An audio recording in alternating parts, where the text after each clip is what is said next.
You can't create more time. You can't buy more hours in the day. You can't save time for later. Once a minute passes, it's gone forever. Yet most people treat time like it's an unlimited resource. They waste it, kill it, and wonder where it went. They say I don't have time for their goals while spending hours scrolling through social media. They complain about being busy while filling their days with things that don't matter. Here's the truth. You have the same 24 hours as everyone else. The difference between people who accomplish extraordinary things and those who constantly feel overwhelmed isn't the amount of time they have, it's how they use it. Think about the most successful people you know. They're not superhuman. They don't have secret extra hours in their day. They've just mastered something that most people never learn: how to make every minute work for them. Right now, as you listen to this, time is passing. The question is, are you using it or wasting it? Are you investing it in things that matter or spending it on things that don't? Most people have never seriously thought about this. They go through life on autopilot, reacting to whatever comes their way, letting other people and circumstances dictate how their time is spent. Then they wonder why they're not making progress toward their goals. But you're different. The fact that you're here, listening to this audiobook, means you recognize that time matters. You want to use it better. You want to accomplish more. You want to stop wasting your life on things that don't move you forward. That's exactly what this audiobook is about. We're going to explore 10 essential principles of time mastery. You'll learn how to prioritize ruthlessly, eliminate time wasters, create productive systems, manage energy, not just time, batch similar tasks, protect your focus, use dead time effectively, say no strategically, plan with intention, and measure what matters. These aren't theoretical concepts. These are practical strategies you can implement immediately to reclaim hours every single day. But I need you to understand something important. This isn't about cramming more activities into your day. It's not about being busy every second. It's not about sacrificing your health, relationships, or well-being to be productive. This is about being intentional. It's about spending your time on what truly matters and eliminating everything else. It's about working smarter, not just harder. It's about creating space for what you value most by cutting out what you don't. Here's a question to consider. If you could reclaim just 2 hours every day, 2 hours that are currently wasted on distractions, unimportant tasks, and inefficiency, what could you accomplish in a year? You could write a book, start a business, get in the best shape of your life, learn a new skill, deepen your relationships, pursue a passion. 2 hours a day is 730 hours a year. That's more than 18 full work weeks. That's enough time to completely transform your life. And here's the reality. Most people waste far more than 2 hours a day. They just don't realize it, because the waste is scattered throughout their day in small increments. 5 minutes here, 10 minutes there, half an hour gone without even noticing. This audiobook will help you identify where your time is going and how to redirect it toward what actually matters. But here's what I need from you. I need you to be honest with yourself about how you currently spend your time. This requires facing some uncomfortable truths. You might have to admit that you're wasting time, that you're prioritizing the wrong things, that you're letting distractions control your day. This level of honesty is necessary, because you can't fix what you won't acknowledge. Are you ready for that? Are you ready to take complete ownership of how you spend every minute of your day? Are you ready to stop making excuses and start making changes? If your answer is yes, then let's begin this journey together. Because here's what I know. Mastering your time isn't just about accomplishing more. It's about living with intention. It's about spending your days on things that matter. It's about looking back on your life and knowing you used it well. Your time is limited. Your life is finite. Every minute you spend is a minute you'll never get back. So let's make sure every single one of them counts. Let's make every minute work for you. Chapter 1. The 80-20 Rule. Prioritize what actually matters. Here's a principle that will revolutionize how you spend your time. 80% of your results come from 20% of your activities. This is the Pareto principle, and it applies to almost everything in life. 80% of your business revenue comes from 20% of your clients. 80% of your happiness comes from 20% of your relationships. 80% of your progress comes from 20% of your efforts. Yet most people spend their time evenly across all activities, treating everything as equally important. They work hard, stay busy, and wonder why they're not getting ahead.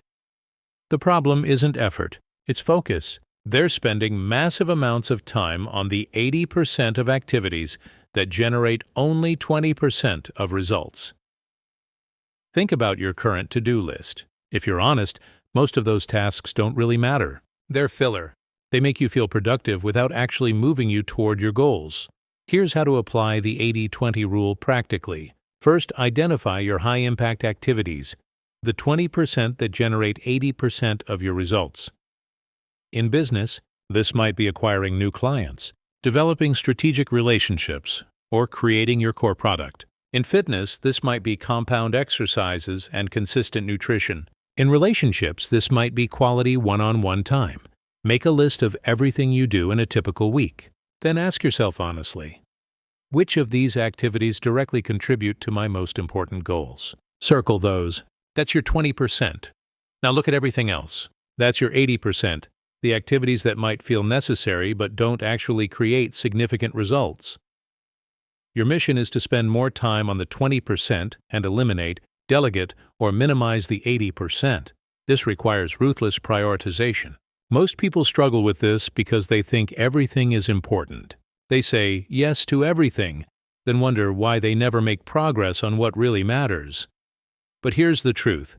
If everything is a priority, nothing is a priority. Real prioritization means making hard choices about what matters most and what doesn't.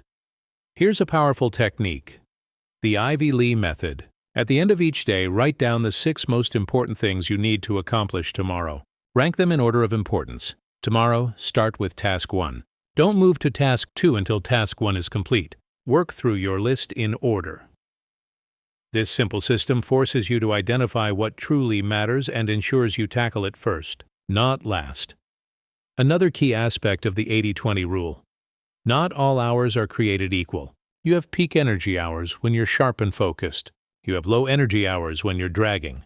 Schedule your high-impact 20% activities during your peak hours. Save the low-impact 80% activities for when your energy is lower. If you're a morning person, don't waste your best hours on email and meetings. Use them for your most important work. Handle the administrative stuff when your energy dips in the afternoon. Let's talk about what to do with the 80% of activities that don't create significant results. You have 3 options: eliminate, automate, or delegate. Eliminate. Some tasks simply don't need to be done. They're habits you've never questioned. Stop doing them and see if anything bad happens. Usually, nothing does. Automate. Some tasks can be handled by technology. Use tools, apps, and systems to handle repetitive tasks automatically. Delegate. Some tasks need to be done, but not by you. If someone else can do it 80% as well as you, delegate it. Your time is better spent on things only you can do. Here's a mindset shift that's crucial. Being busy is not the same as being productive. You can fill every minute of your day and still accomplish nothing meaningful. The goal isn't to do more things. It's to do the right things. Think about the most successful people in any field. They're not doing everything. They're doing the few things that matter most, and they're doing them exceptionally well. Warren Buffett famously said, "The difference between successful people and really successful people is that really successful people say no to almost everything." This is hard for most people. We're conditioned to say yes. We want to be helpful. We don't want to miss opportunities. We fear saying no. But every yes to something unimportant is a no to something important. When you say yes to that meeting that doesn't matter, you're saying no to working on your priority project. When you say yes to scrolling social media, you're saying no to exercise or quality time with family. Your time is finite. You literally cannot do everything, so you must choose. And if you don't choose intentionally, circumstances will choose for you. Here's your challenge. For the next week, track how you spend every hour. Be honest. Include everything. Work tasks, emails, social media, meetings, everything. At the end of the week, categorize each activity. Which ones moved you toward your most important goals? Which ones didn't? You'll probably be shocked at how much time you spend on activities that don't matter. Then, for the following week, consciously cut out or minimize the low-impact activities. Redirect that time to your high-impact 20%. Watch what happens to your results. Remember, you can't do everything, but you can do the things that matter. Focus on the 20% that creates 80% of your results, and you'll accomplish more in less time while feeling less overwhelmed. That's the power of prioritization. That's how you make every minute work for you. Chapter 2. Time Audit. Know where your time actually goes. You can't improve what you don't measure. Most people have no idea where their time actually goes. They feel busy, they feel productive, but if you ask them to account for how they spent yesterday, they'd struggle. This is a problem, because time is your most valuable resource, and if you don't know where it's going, you're like someone spending money without tracking it. You'll always wonder why you have nothing left. The solution is a time audit, a detailed accounting of how you spend your time. Here's how it works. For 1 full week, track every single thing you do and how long it takes. I mean everything. Work tasks, emails, meetings, meals, social media, phone calls, commuting, TV, conversations, everything. This sounds tedious, and it is, but it's also incredibly revealing. Most people are shocked when they see where their time actually goes. You might think you only spend 30 minutes a day on social media. A time audit might reveal it's actually 2 hours. You might think you're working productively for 6 hours. A time audit might show that between interruptions, distractions, and unproductive tasks, you're only doing meaningful work for 3. There are several ways to track your time. You can use apps designed for this, Rescue Time, Toggle, or similar tools that automatically track your computer and phone usage. Or you can go old school and write it down in a notebook. The key is honesty. Don't change your behavior because you're tracking it. The point is to see your normal patterns. At the end of the week, analyze your data. Categorize your activities. High-value work. Activities that directly contribute to your most important goals. Necessary but low value. Things that need to be done but don't create significant results. Admin tasks, routine emails, etc. Maintenance, personal care, meals, sleep, exercise. Waste. Activities that serve no real purpose. Mindless scrolling. Excessive TV. Unnecessary meetings. Tally up the hours in each category. This is your reality check. Here's what most people discover. They spend far less time on high-value work than they thought. They spend far more time on waste than they realized. And they have numerous small-time leaks throughout their day. 5 minutes here, 10 minutes there, that add up to hours. These time leaks are particularly insidious because they're invisible. You don't think, I'm going to waste an hour today. You just check your phone real quick, multiple times, and suddenly an hour is gone. The most common time wasters people discover in a time audit: social media and internet browsing. What starts as, I'll just check for a minute, turns into 30 minutes of scrolling. Email, constantly checking and responding to email throughout the day, fragments your focus and drains time. Unnecessary meetings, meetings with no clear purpose, no agenda, and no decisions made. Poorly planned work. Starting tasks without clear objectives, leading to inefficiency and rework. Saying yes to things that don't matter. Helping with projects that aren't your responsibility. Attending events you don't care about. Procrastination activities. Busy work you do to avoid important but difficult tasks. Once you identify where your time goes, you can make deliberate changes. This is where the power of a time audit comes in. Let's say you discover you spend 2 hours a day on social media. That's 14 hours a week. That's 728 hours a year, more than a full month of waking hours. What could you accomplish with an extra month each year? Or let's say you discover you spend an hour daily in meetings that accomplish nothing. That's 5 hours weekly. That's 260 hours annually. More than 6 work weeks that you're wasting in unproductive meetings. These realizations are powerful because they move time from abstract to concrete. It's one thing to know abstractly that you waste time. It's another thing to see that you spent 12 hours last week watching TV shows you didn't even enjoy while claiming you don't have time to exercise. Here's what to do with this information. Create a time budget. Just like a financial budget, decide in advance how you want to spend your time. Maybe you allocate 30 hours weekly to high-value work, 10 hours to necessary admin, 1 hour to email, 3 hours to meetings, 7 hours to exercise and health, 10 hours to family and relationships, 7 hours to personal time. Then track your actual time against your budget. Are you spending time on what you said matters? Or is there a gap between your intentions and your reality? Most people discover a huge gap. They say family is their top priority, but they spend more time watching TV than with their kids. They say health matters, but they spend zero time exercising. They say their business is important, but they spend most of their work time on low-value tasks. The time audit makes these contradictions impossible to ignore. Here's your action step. Commit to a 1-week time audit starting today. Track everything, be honest. No judgment, just data. At the end of the week, analyze where your time went.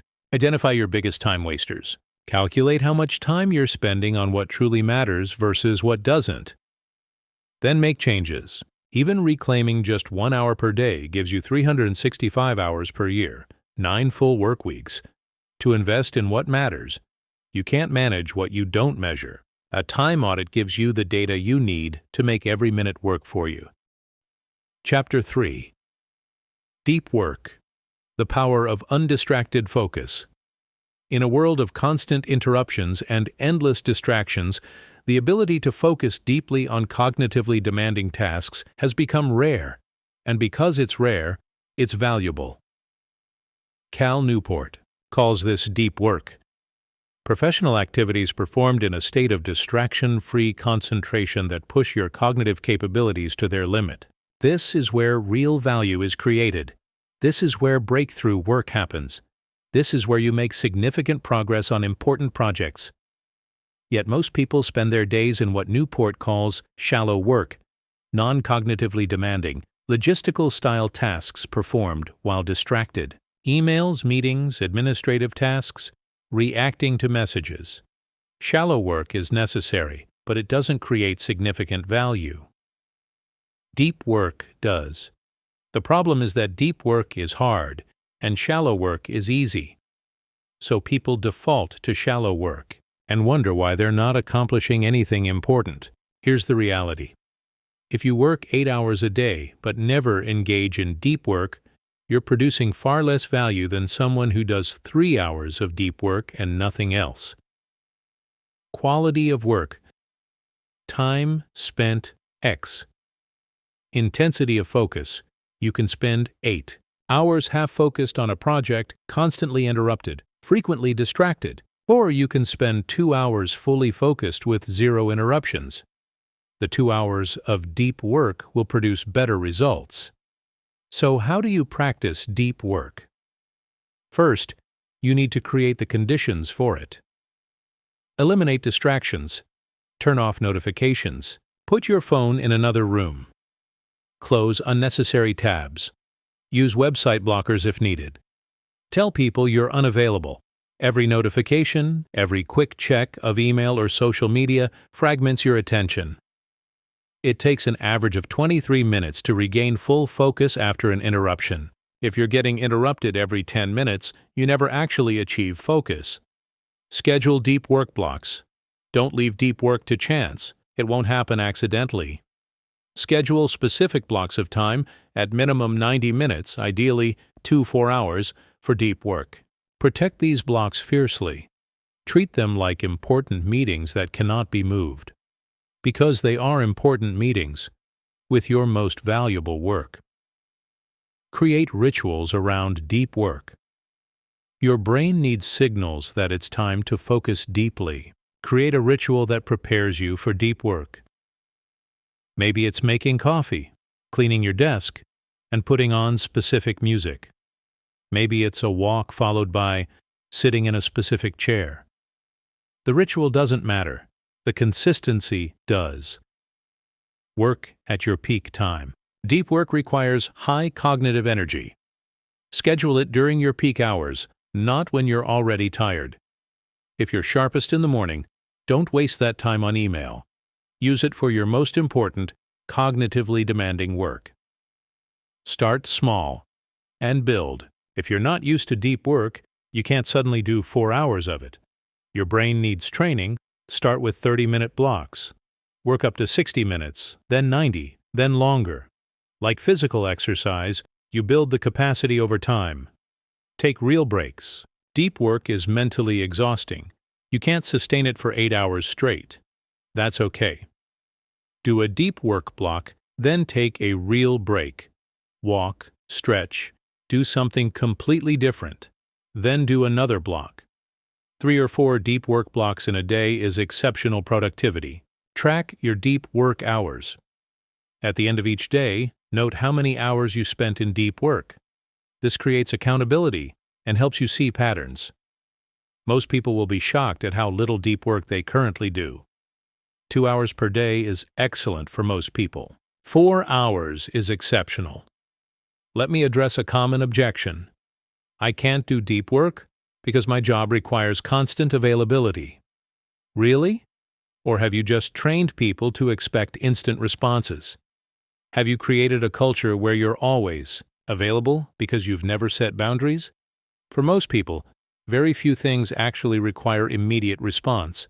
But when you respond immediately to everything, people learn to expect it. Try this. Check email twice a day instead of constantly. Batch your responses.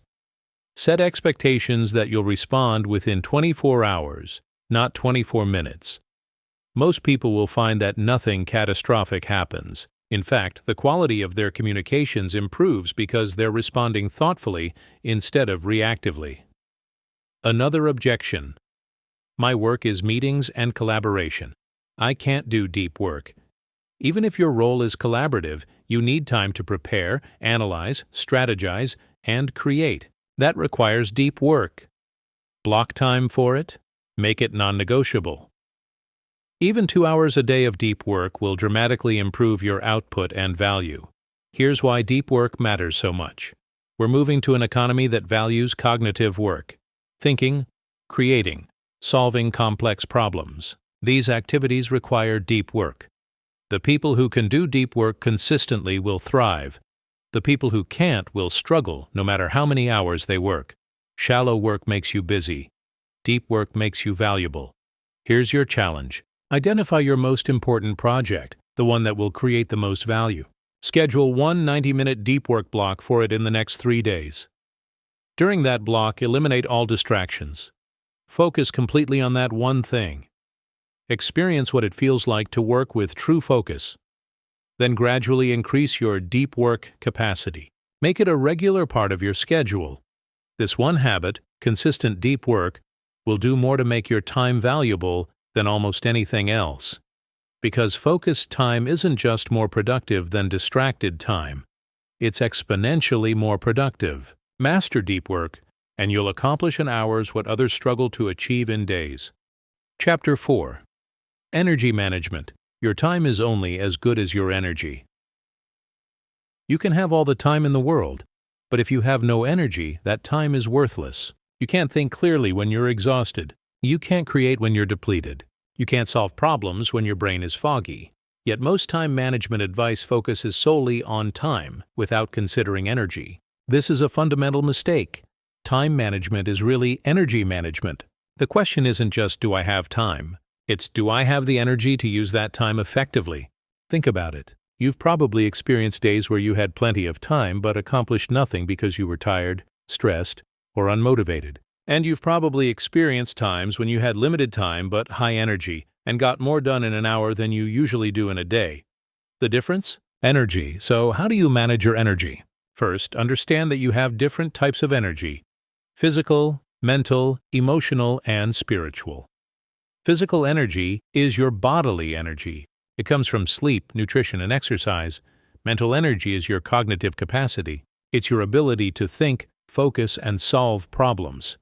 Emotional energy is your capacity to engage with others, stay positive, and manage stress. Spiritual energy is your sense of purpose and meaning. It's what drives you beyond immediate rewards. All 4 matter. Neglect anyone, and your overall energy suffers.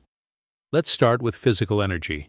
This is foundational. If your body is exhausted, nothing else works well. Sleep is non-negotiable. Most people treat sleep as optional, something to sacrifice when they're busy.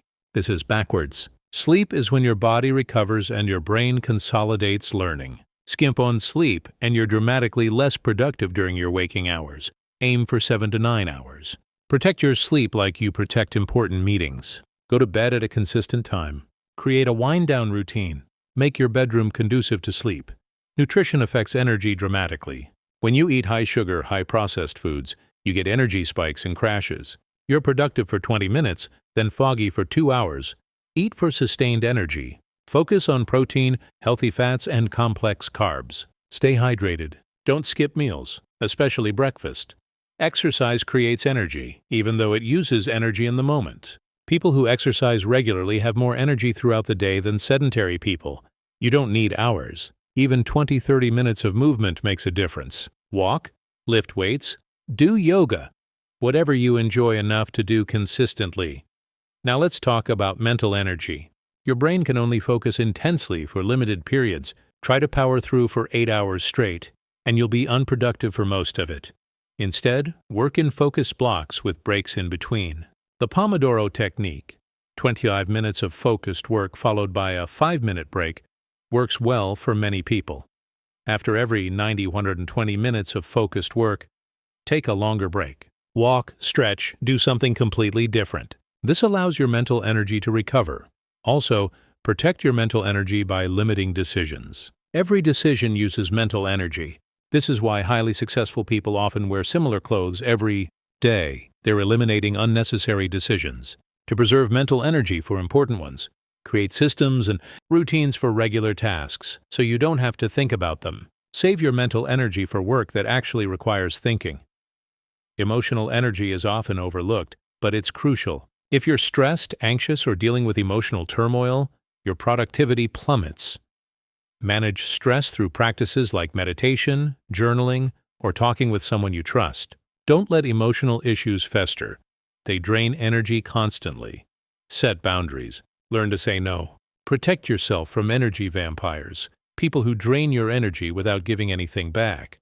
Spend time with people who energize you, not people who exhaust you. Spiritual energy comes from working on things that matter to you. When your work feels meaningful, you have more energy for it. When it feels pointless, every task is a drain. Connect your daily activities to your larger purpose. Why does this matter? How does this contribute to something bigger? When you lose motivation, often it's not because you're lazy. It's because you've lost the connection to why you're doing what you're doing. Here's a crucial insight. Different tasks require different types of energy. Some tasks require high mental energy, complex problem solving, strategic thinking, creative work. Schedule these when your mental energy is highest. Other tasks require less mental energy but more physical energy, organizing files, data entry, routine emails. Schedule these when your mental energy is lower but you still have physical energy. Some tasks require high emotional energy. Difficult conversations, client presentations, team meetings. Schedule these when you're emotionally fresh, not when you're already drained. Match the task to your energy level. Don't try to do cognitively demanding work when your brain is fried. Don't schedule important meetings at the end of a draining day. Also, understand your natural rhythms. Most people have an energy peak in mid-morning, a dip after lunch, and a smaller peak in late afternoon. Schedule your most important, energy-intensive work during your peak hours. Save less demanding tasks for your low-energy periods. Here's your action step. For the next week, track not just your time, but your energy. Note when you feel energized and when you feel depleted. Note what activities drain you and what activities energize you. Then restructure your schedule based on energy, not just time. Put your most important work when your energy is highest. Batch energy-draining tasks together so you can recover afterward. Eliminate activities that drain energy without providing value. Remember, you don't need more time. You need more energy during the time you have. Manage your energy well, and the time you have becomes far more productive. Neglect your energy, and all the time in the world won't help. Make every minute work for you by ensuring you have the energy to work effectively during those minutes. Chapter 5. Batching. The power of doing similar tasks together. Your brain has a setup cost every time you switch tasks. When you move from writing to email to a phone call to a report to a meeting, you're constantly paying that switching cost. Each time you shift, you lose time and mental energy reorienting yourself.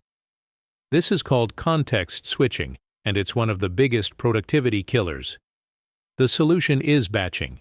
grouping similar tasks together and doing them all at once. Instead of checking email 20 times throughout the day, check it twice. Instead of making phone calls sporadically, schedule a 1-hour block for all calls. Instead of working on 5 different projects for 20 minutes each, focus on one project for 90 minutes. Batching works because it minimizes context switching. When you do similar tasks together, your brain stays in the same mode. You're faster and more efficient. Let's look at specific ways to batch tasks. Email batching. Most people treat email like a constant stream requiring immediate attention. They check it first thing in the morning, multiple times throughout the day, and last thing at night. This is incredibly inefficient. Every time you check email, you're interrupting whatever else you were doing, and most emails don't require immediate response. Instead, batch email. Check it twice a day, maybe once at 11 a.m. and once at 4 p.m. Process all emails in that batch, then close it and move on. Set expectations that you respond within 24 hours, not 24 minutes. Most people will find this perfectly acceptable. Meeting batching. Instead of scattering meetings throughout your week, try to cluster them. Maybe all meetings happen on Tuesday and Thursday afternoons. This leaves other times free for deep work. When meetings are scattered, you never get into a flow. You work for an hour, have a meeting, work for 30 minutes, have another meeting. You're constantly interrupted. When meetings are batched, you can have entire days or half days of uninterrupted work time. Errand batching. Instead of making a trip to the store every time you need something, keep a running list and make one comprehensive trip weekly. The same applies to any errands. Bank, post office, dry cleaning. Batch them together so you're not constantly running around. Content creation batching. If you create content, whether that's writing, videos, social media posts, or anything else, batch the creation. Instead of creating one piece of content daily, create a week's worth in one session. You'll be much more efficient because you're in creation mode for an extended period rather than trying to be creative for 20 minutes each day. Decision batching. Certain decisions can be made in advance for an entire week or month. Meal planning is a perfect example. Instead of deciding what to eat every day, plan all meals on Sunday. Shop once for everything you need. Now you've eliminated days' worth of small decisions. The same principle applies to other areas. Plan your outfits for the week on Sunday. Decide which days you'll exercise and what you'll do. Make these decisions once rather than every single day. Communication batching. If you need to respond to messages, comments, or texts, batch them. Instead of responding immediately to every message throughout the day, set specific times to process all communication at once. Same with phone calls. Instead of making calls sporadically, schedule a block of time for all your calls. Administrative batching. All those small administrative tasks, filing, organizing, data entry, updating spreadsheets, batch them. Have a weekly admin hour where you knock out all these tasks at once. Trying to do them sporadically means you're constantly context switching between important work and minor admin tasks. Now, here's an important caveat. Not everything should be batched. Some things require immediate attention. Some decisions can't wait. Use judgment. But most people could batch far more than they currently do. They just haven't considered it.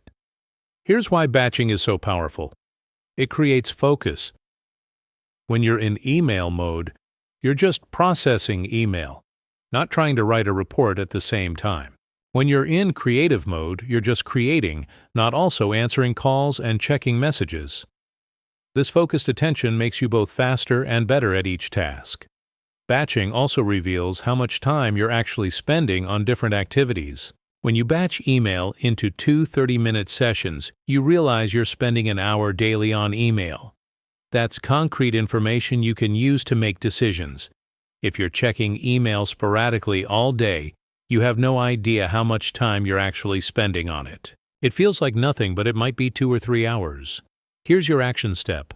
Choose one category of tasks to start batching this week. Email is a good place to start because most people check it constantly. Commit to checking email only twice daily for 1 week. Batch all your email processing into those 2 sessions. Notice how much mental energy you save. Notice how much more focused your day feels. Notice how much time you reclaim. Then add another category to batch. Maybe meetings, maybe communication, maybe admin tasks. Gradually shift your entire week to a batching model. You'll be amazed at how much more you accomplish and how much less fragmented your days feel. Batching is one of the simplest yet most powerful time management techniques. It requires minimal effort to implement but creates massive returns. Stop scattering your attention across the day. Batch similar tasks and watch your productivity soar. Chapter 6: Strategic No: Protecting Your Time by Declining Non-Essentials. The ability to say no might be the most important time management skill you can develop, because every yes is a no to something else. When you say yes to a meeting that doesn't matter, you're saying no to working on your priority project. When you say yes to helping someone with their task, you're saying no to your own goals. When you say yes to a commitment you don't care about, you're saying no to time with family. Your time is finite. You literally cannot do everything, so you must choose what deserves your time and what doesn't. Yet most people are terrible at saying no. They say yes to everything, then wonder why they are overwhelmed and making no progress on what matters. Why do people struggle to say no? Several reasons. They want to be helpful. They don't want to disappoint people. They fear missing opportunities. They worry about damaging relationships. They feel guilty. These are understandable concerns. But here's the hard truth. If you say yes to everything, you accomplish nothing that matters. Successful people are not yes people. They're selective. They guard their time fiercely. They say no to most things so they can say yes to the few things that matter. Warren Buffett said, "The difference between successful people and really successful people is that really successful people say no to almost everything." Steve Jobs said, "Focus is about saying no. Saying no isn't about being uncooperative or selfish. It's about being intentional with your most valuable resource, your time." Here's how to get better at saying no. First, be clear about your priorities. If you don't know what matters most, you can't discern what deserves your yes and what doesn't. Write down your top 3 priorities, the things that matter most to you right now. These might be professional goals, personal goals, relationships, health, whatever matters most. Every time someone asks for your time, evaluate it against these priorities. Does this request align with what I've identified as most important? If yes, consider it. If no, decline. This clarity makes saying no easier because you're not rejecting the person, you're protecting your priorities. Second, understand that no is a complete sentence. You don't owe everyone a detailed explanation for every decision. "Thanks for thinking of me, but I'm not able to commit to that" is sufficient. You don't need to justify, defend, or apologize.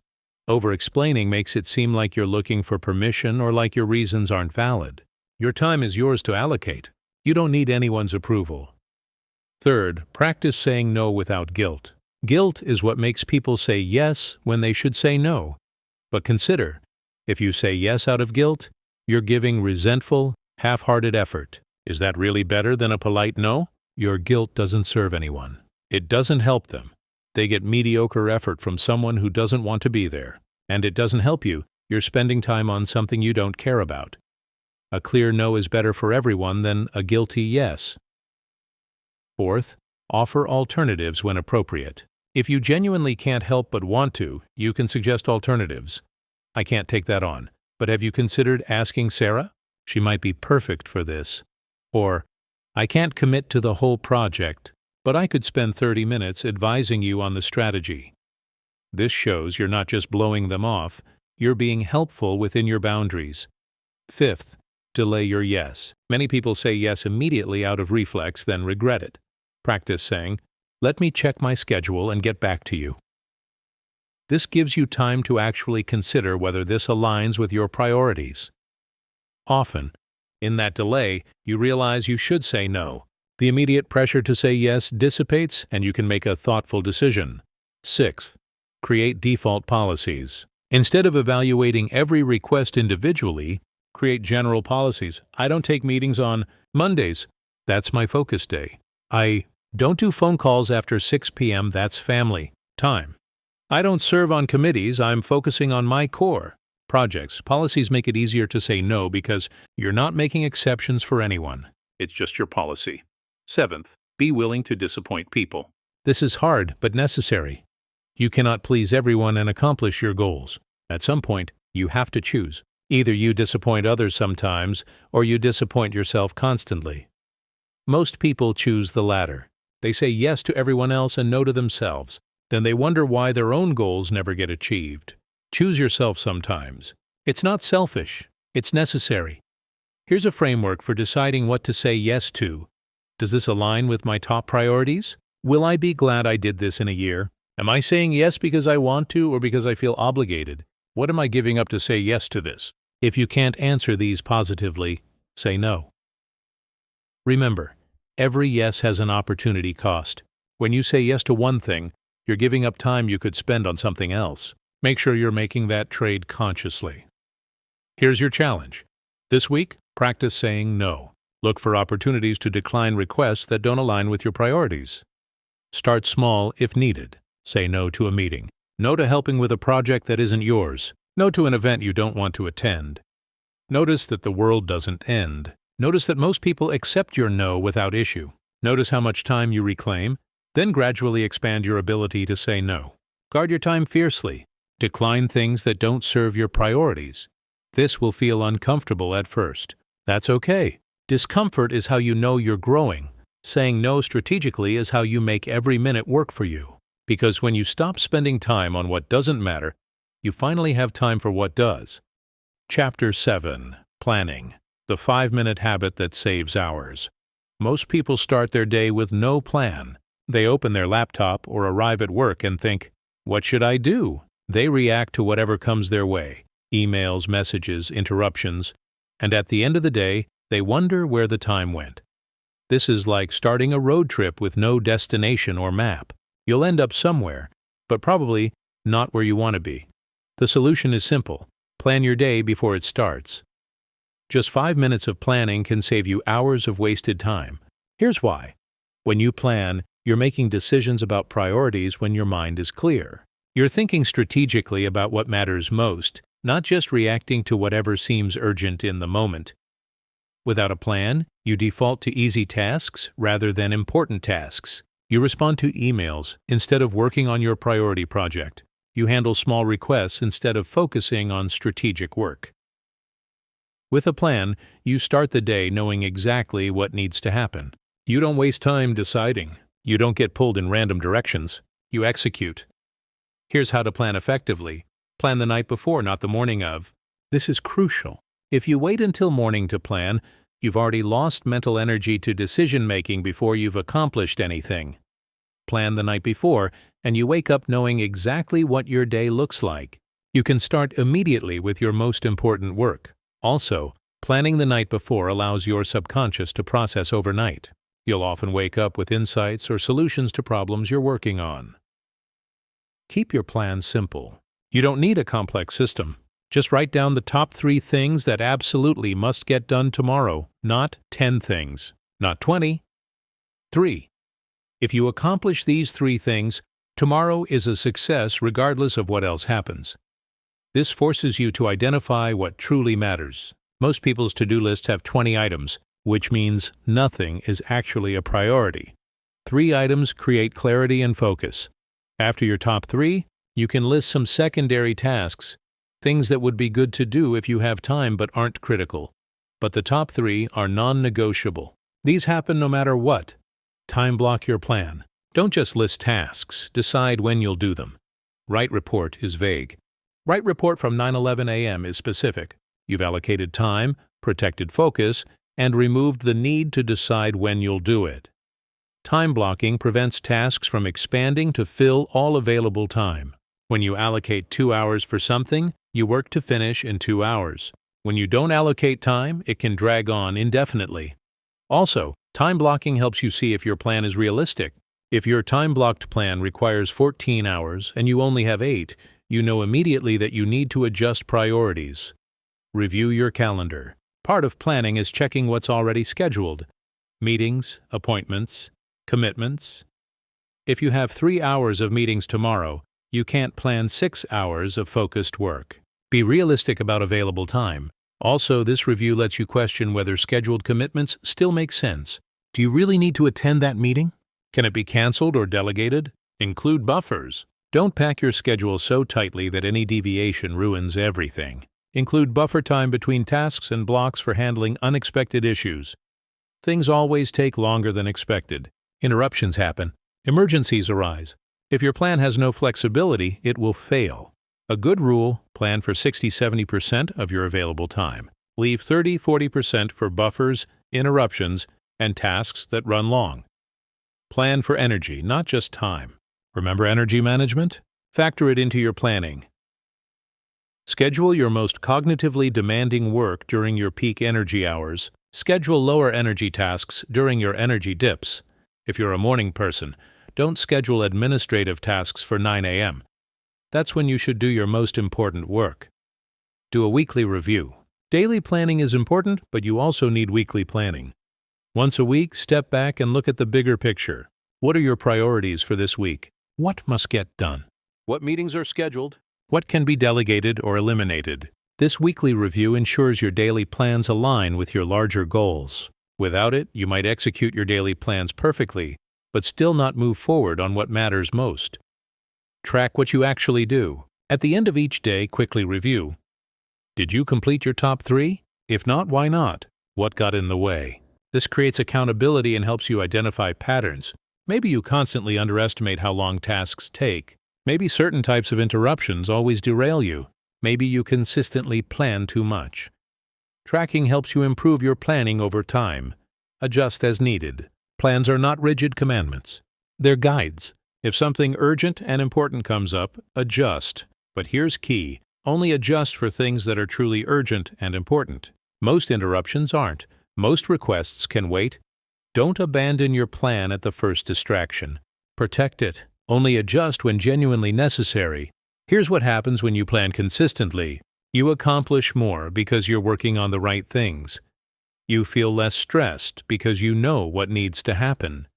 You make better decisions because you're thinking strategically, not just reacting. You end days feeling satisfied because you achieved what mattered.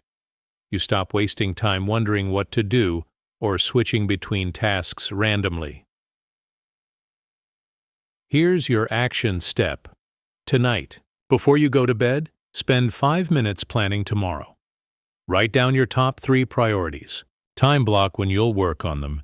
Review your calendar. Done. Tomorrow, follow your plan. Notice how different your day feels when you start with clear direction instead of vague intentions. Do this every evening for a week. Make it a habit. You'll be amazed at the difference 5 minutes of planning makes. Planning doesn't take time away from your day. It multiplies the effectiveness of every minute you have. That's how you make every minute work for you. Chapter 8. Eliminate, automate, delegate. The 3 ways to handle tasks. You have too much to do. Everyone does. The question is, what are you going to do about it? Most people just work harder, faster, longer. They try to cram more into each day. They sacrifice sleep, health, and relationships to get it all done. This doesn't work. You can't do everything. Trying to do everything leads to burnout, mediocrity, and chronic overwhelm. The solution isn't to work harder. It's to be more strategic about what work actually needs to be done, and by whom. There are 3 approaches to any task: eliminate, automate, or delegate. Let's start with elimination. This is the most powerful option because eliminated tasks require 0 time. Most people never question whether tasks need to be done. They just do them because they've always done them or because someone asked, but many tasks are simply unnecessary. They're habits. They're busy work. They create the illusion of productivity without creating real value. Ask yourself, what would happen if I stopped doing this entirely? Would anything important break? Would anyone notice? Often the answer is no. You've been doing something for months or years, and if you stopped, literally nothing would change. That meeting you attend every week? Maybe it accomplishes nothing and no one would miss it if it didn't happen. That report you create monthly? Maybe no one reads it. That process you follow? Maybe it made sense 5 years ago, but is now obsolete. Challenge everything.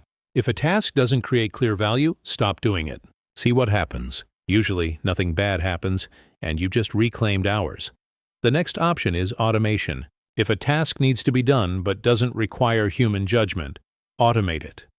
Technology can handle many repetitive tasks: bill payments, data entry, scheduling, email filtering, social media posting. Report generation. Automation requires upfront investment, time to set up the system, sometimes money for software. But once set up, these tasks handle themselves, freeing your time for work that actually requires you. Look at your task list. Which tasks are repetitive? Which follow the same process every time? Those are automation candidates. Tools like Zapier, IFTTT, or specific software for your field can automate surprising amounts of work. Even simple things like email templates and text expanders can save hours weekly. The key is to actually invest the time to automate. Most people think it would take an hour to set up automation, but this task only takes 5 minutes, so I'll just keep doing it manually. But that 5-minute task 3 times a week is 780 minutes per year, 13 hours. Investing 1 hour to automate it saves you 12 hours annually. Every year going forward, always think long-term when considering automation. The third option is delegation. If a task needs to be done and can't be automated but doesn't require your specific expertise, delegate it. This is where most people struggle. They think, it's faster to just do it myself than to explain it to someone else. In the short term, that's true. Teaching someone a task takes longer than doing it once yourself. But if it's a recurring task, delegation saves massive time long term. Also, many people struggle with letting go of control. They think no one can do the task as well as they can. Here's the truth. You don't need someone to do it as well as you would. You need someone to do it well enough. If someone can do a task 80% as well as you, delegate it. Use the time you save to focus on tasks where you actually add unique value.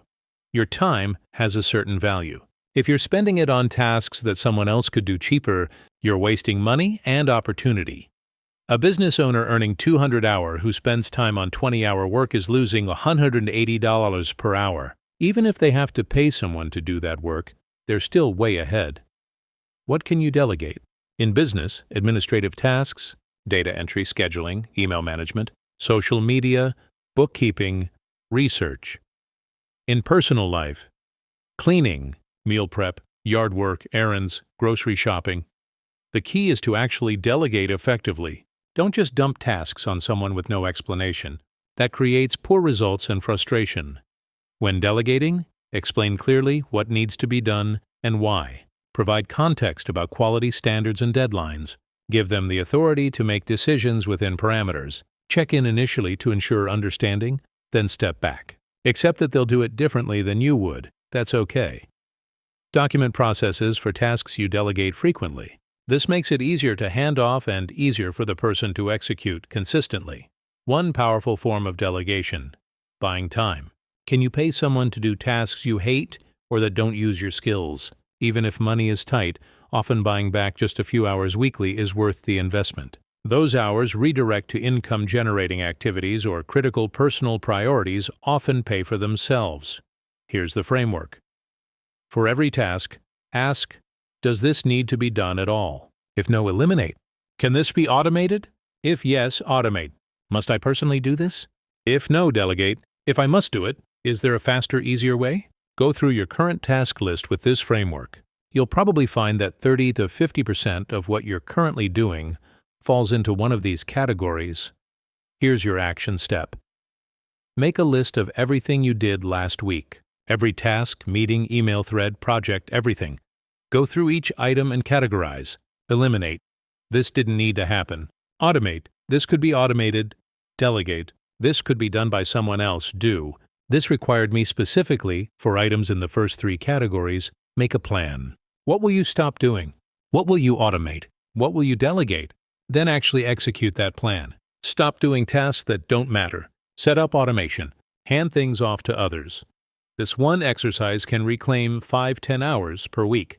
That's 250 × 500 hours per year, more than 10 full work weeks. You don't need more time.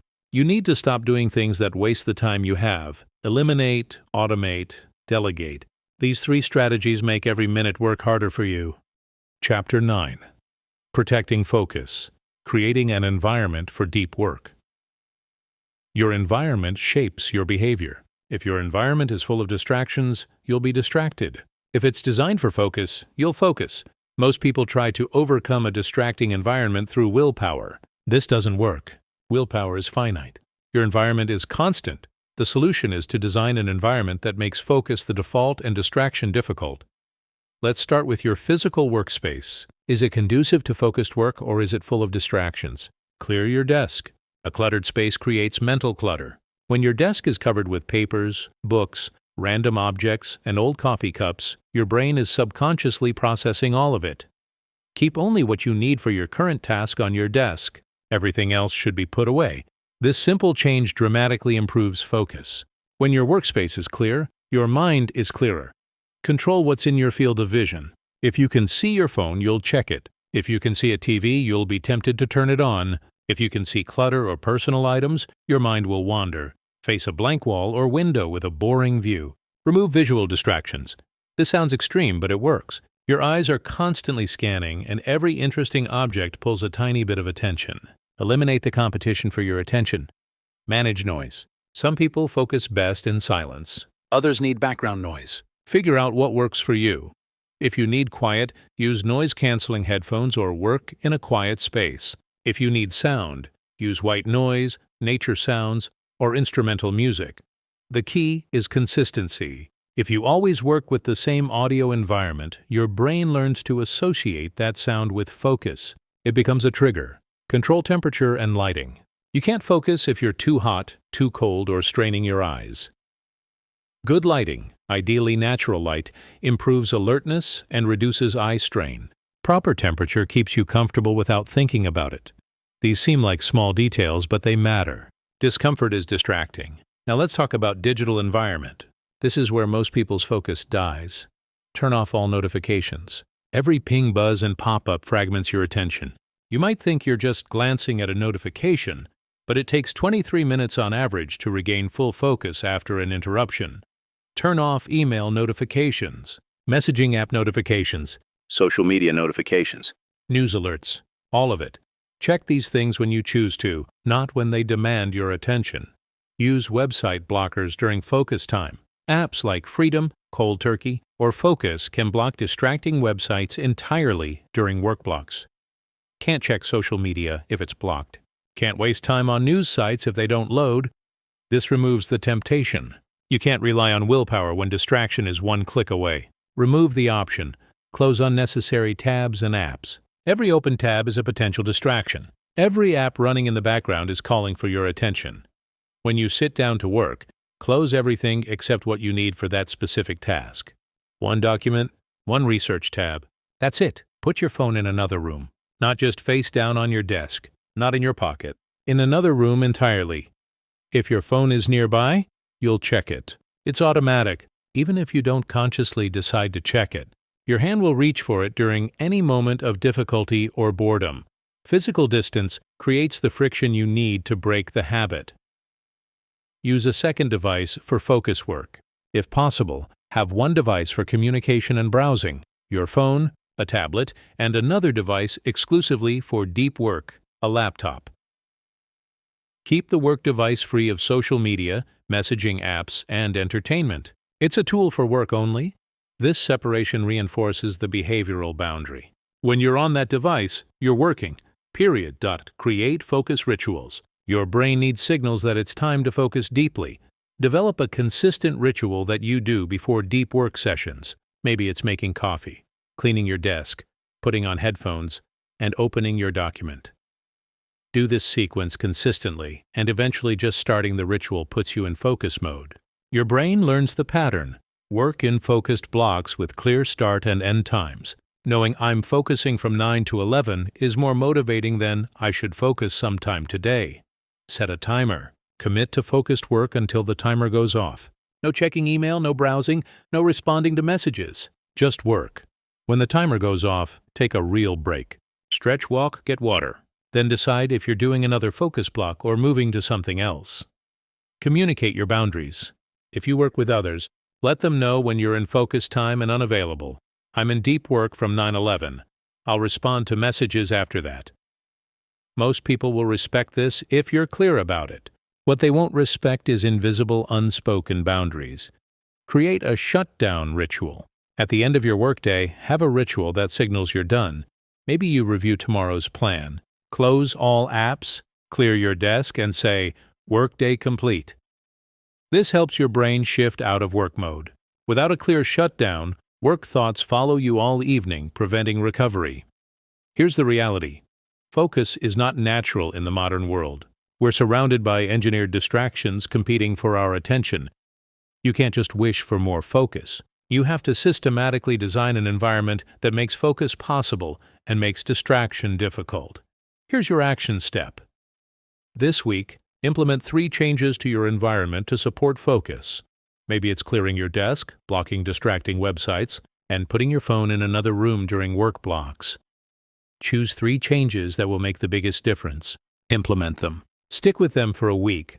Notice how your focus improves. Notice how much more you accomplish when your environment supports your goals instead of sabotaging them.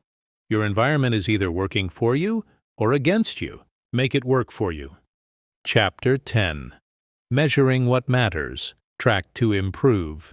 You can't improve what you don't measure. You might think you're being productive, but without data, you're just guessing. Most people have no idea how effective they actually are. They feel busy, they feel productive, but they can't tell you specifically what they accomplished or how long things took.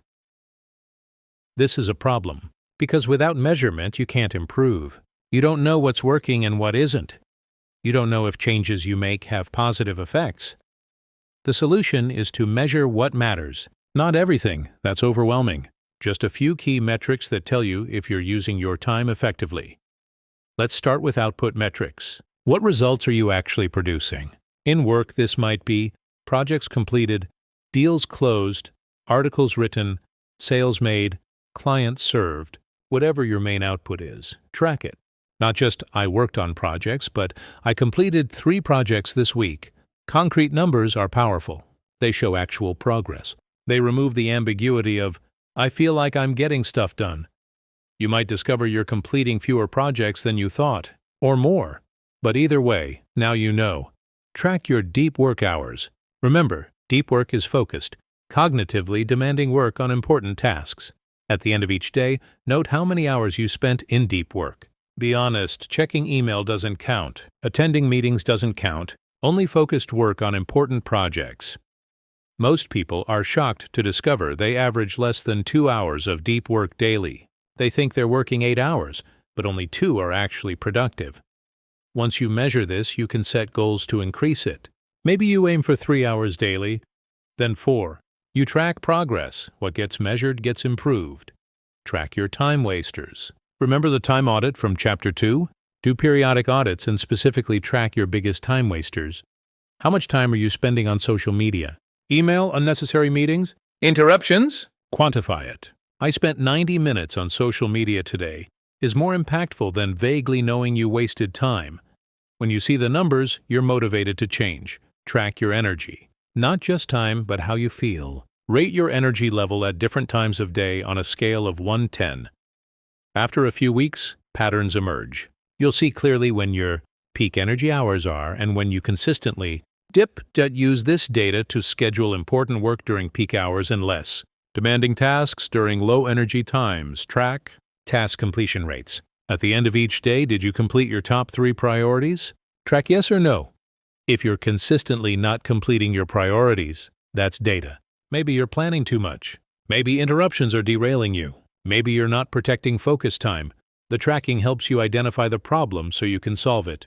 Track habit streaks. If you're building productivity habits, like planning your day, doing deep work blocks, or exercising, track how many consecutive days you maintain them.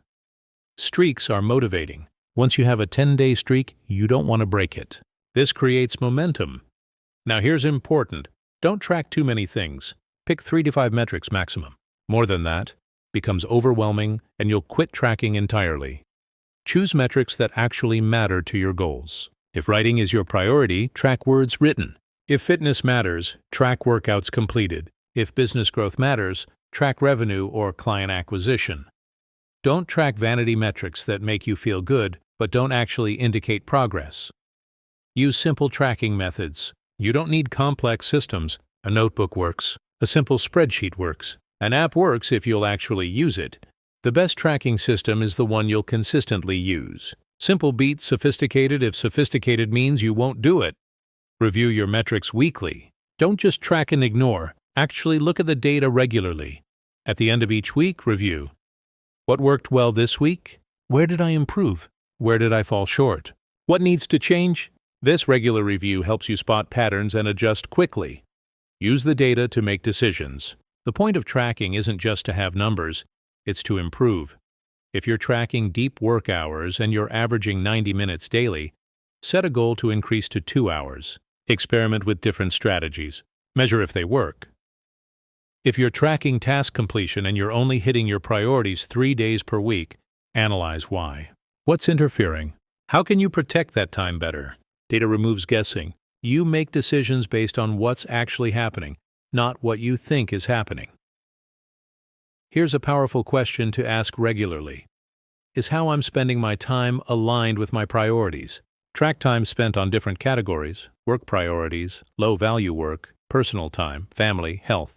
Compare it to what you say your priorities are. If family is a top priority but you spent 2 hours with them all week while spending 10 hours on social media, you have a mismatch. The data makes this impossible to ignore.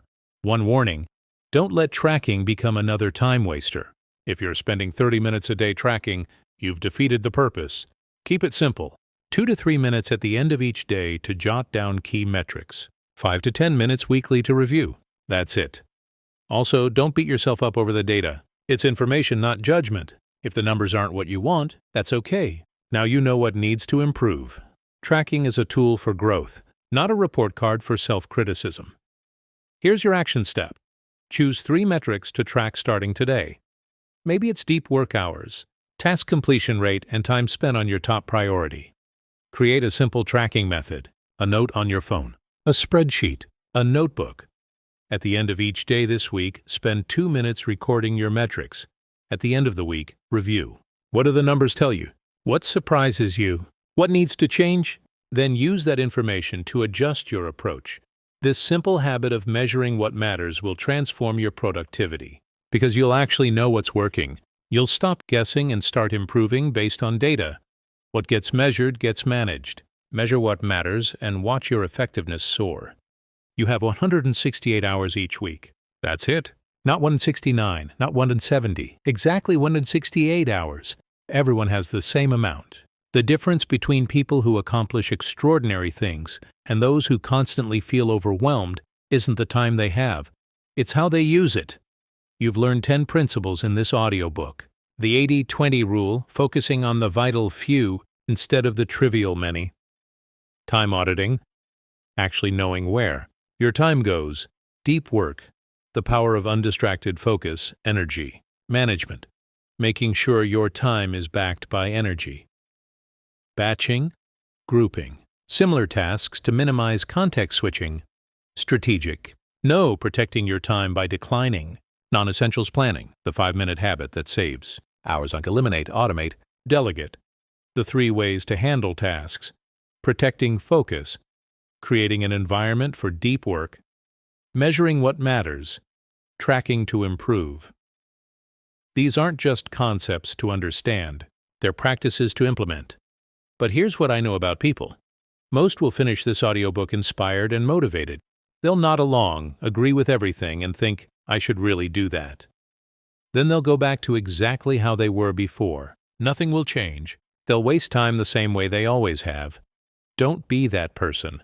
The principles in this audiobook only matter if you actually use them. Reading about time management doesn't create more time. Practicing time management does. So here's my challenge to you. Choose 1 principle from this audiobook. Just 1. Commit to implementing it fully for the next 30 days. Maybe it's doing a time audit to see where your hours actually go. Maybe it's establishing deep work blocks every morning. Maybe it's planning your day every evening. Maybe it's starting to say no to commitments that don't align with your priorities. Pick one thing. Do it consistently for a month. Build the habit. Once it's ingrained, add another principle, then another. Build your time mastery one habit at a time. Because here's the truth. Small changes compound into massive results. Reclaiming just 1 hour per day gives you 365 hours per year, 9 full work weeks. What could you accomplish with 9 extra work weeks? You could write that book, build that business, get in incredible shape, master that skill, deepen your relationships, all from reclaiming 1 hour daily from waste and redirecting it to what matters. But you have to actually do it. Reading about it isn't enough. Understanding it isn't enough. You have to implement. 5 years from now, you'll have spent 43,800 hours of your life. The question is, what will you have to show for it? Will those hours have been invested in things that matter? Will you have accomplished meaningful goals? Will you have built a life you're proud of? Or will those hours have been wasted, spent on distractions, on other people's priorities, on things that don't move you forward? The choice is yours. Every single day you choose how to spend your 24 hours. Those choices accumulate into your life. Your time is your life. When you waste time, you're wasting life. When you invest time wisely, you're creating a life worth living. So make every minute work for you. Not because you want to be productive for productivity's sake, but because you have goals that matter, dreams you want to achieve, people you want to spend time with, a life you want to live fully. Your time is limited. Your life is finite. Every moment is precious. Use it well. Make every minute count. Your 168 hours start now.